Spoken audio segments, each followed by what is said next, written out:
I think uh, there is still gender inequality. There's still preferences between male and female. I think there is a pay gap difference still. Probably not as much as there was before, but I think there's still a little bit.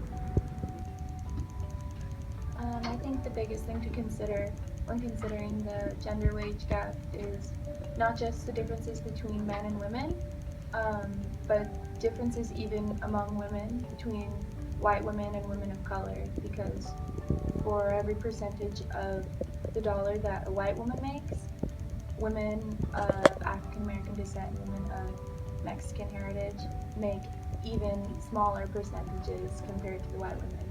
And for me, that's the biggest thing to consider because a lot of times feminism considers the gender gap solely between white males versus white women and ignores the fact that there's problems even just wholly on the feminine side.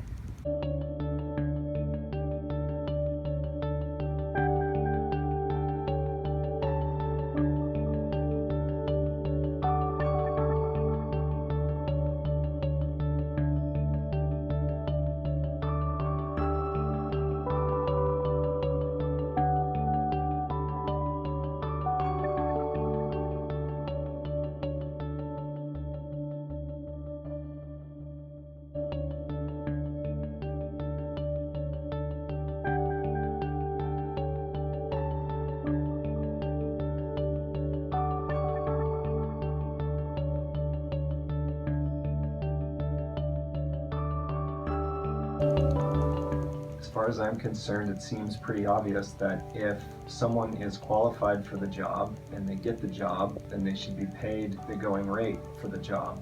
If someone has more experience, they get more pay. If they have less experience, they get less pay, just like anything else.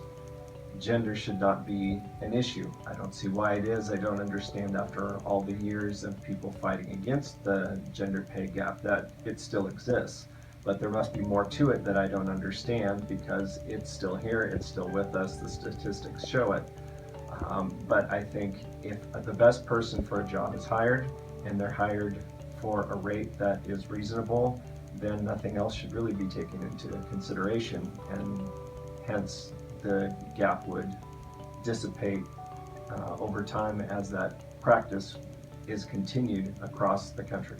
I believe it's going to take a lot of time. Currently, right now, there's only 24 out of the top 500 Fortune company CEOs that are women, and there's less than 7.4% women athletic directors in Division One. So I believe it's going to take a lot of time, hard work, and effort on everyone's standpoint to get there.